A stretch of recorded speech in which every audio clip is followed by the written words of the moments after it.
You know, in the world of hiring, there's a new applicant on the scene.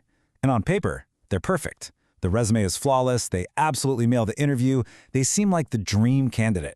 There's just one tiny problem. They're not real. Today, we're going to dive deep into the rise of the synthetic candidate and see how AI is causing absolute chaos in the hiring process. Okay, let's just start with a number that is, well, it's staggering. The research firm Gartner is predicting that by 2028, a full quarter, 1 in 4, of all job applicants could be entirely fake.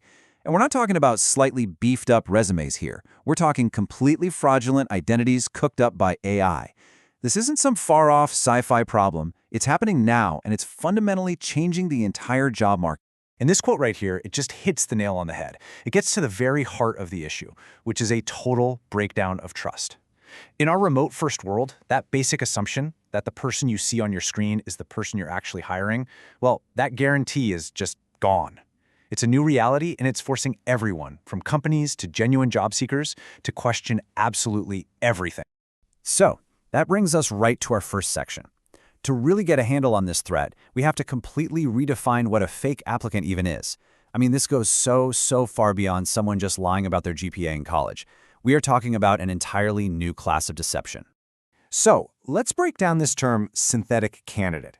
This isn't just one person trying to pull a fast one. It's a completely fabricated persona. It's built using generative AI that can write a perfect resume, deepfake tech that can ace a video interview, and often the stolen credentials of a real, highly qualified professional. Just think about that for a second. What used to require a skilled forger, or even a team of them, can now be done with a few pieces of software and a couple of clicks. And the scale of this is what's truly chilling. We're not talking about a few lone wolves trying to score an easy paycheck. This has become an industrialized global operation. For example, the Department of Justice discovered that over 300 U.S. companies had unknowingly hired IT workers who were actually operatives for North Korea. These fake employees were funneling their salaries straight back to fund the country's weapons programs. So the stakes here aren't just about losing a bit of money. This is a national security issue. So, the big question is, how exactly are they pulling this off? Let's get into our next section and really break down the fraudster's AI playbook. The methods are incredibly sophisticated, and they exploit the digital nature of modern hiring at every single turn. This table really shows just how diverse this has all become. On one end of the spectrum, you've got the simpler stuff, right? Like advanced fee scams, where they just trick an applicant into paying for fake training. But on the other end, it gets much more serious. We're talking about complex operations designed to turn innocent job seekers into money mules for laundering cash or into reshippers for stolen goods. But the most dangerous of all is pure identity theft, where the whole job is just an elaborate trap to steal social security numbers and bank details for long-term fraud. And this right here, this is the modern-day Trojan horse. It starts with an AI generating a resume so perfectly tailored to the job description that it just sails right through a company's automated screening. Step 2, the video interview. The fraudster uses deepfake video and voice cloning to look and sound like a charming, credible expert. And finally, once they're hired, boom, they have the keys to the kingdom. They get insider access to install malware, steal trade secrets, or just quietly collect a paycheck for months until someone finally figures it out. Okay, so let's pivot now and look at the impact this has on the other side of the desk. For businesses, hiring one of these synthetic candidates isn't just a simple HR mistake, it can be a full-blown digital nightmare. This quote from Cliff Jerkiewicz, whose software company actually hired a fake engineer, it just makes this whole threat incredibly real. The person they hired just outsourced all of her work, and the code she delivered was completely unusable. It took his company 6 months and a massive amount of money to recover from the damage of just one bad hire. For any business, but especially a small one, that kind of blow can be devastating. And the financial damage across the economy is just exploding. I mean, just look at these numbers from the FTC. Reported losses from these employment scams jumped from $90 million in 2020 to over $500 million by 2024. To put that in perspective, that's growing faster than a lot of types of credit card fraud. It just goes to show how insanely profitable this criminal enterprise has become. But you know, the damage isn't just about the money that gets stolen. It's about the complete paralysis of the hiring process itself. Because these AI bots can submit thousands of perfect applications effortlessly. A single job post can get swamped with 500, even 1,000 fake resumes. This just creates an avalanche of noise that totally overwhelms HR teams, making it nearly impossible to find the real, qualified people who are buried somewhere underneath it all. So, the natural reaction to all of this is, okay, let's fight tech with tech. But as we're about to see in this next section, that opens up a whole new can of worms.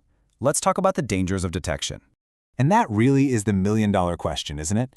If criminals are using AI to create these fakes, can't employers just use their own AI to sniff them out? It sounds so simple, but the reality is way more complicated, and it's packed with some serious legal and ethical risks. So if you decide to use an AI screening tool, you have to be incredibly careful. For starters, the tool could accidentally discriminate. It's called disparate impact. That's where the AI might unintentionally favor certain groups over others, even if it wasn't programmed to, and that could land you in a massive lawsuit. Then you've got specific tech, like facial recognition, which is just straight up illegal to use in hiring in some cities and states. And if your AI screening process looks and feels like a background check, it can trigger a whole bunch of federal rules you have to follow. And here's the kicker.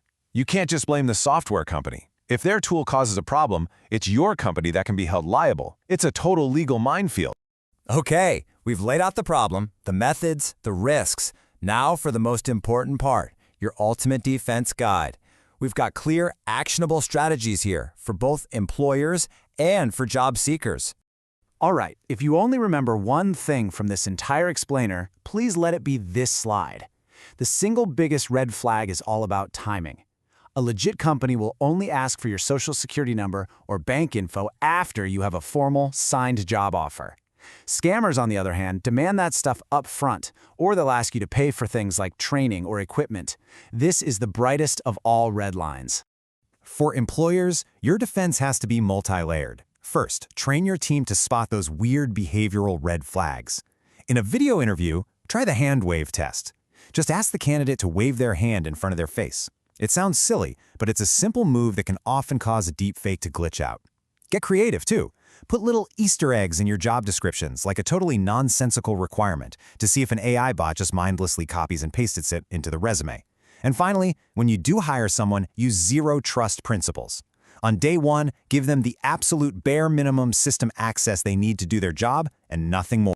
And for all you job seekers out there, being vigilant is your best weapon. If you get an unsolicited offer out of the blue, go directly to the company's official website to see if the job posting is even real. Look closely at the recruiter's email address.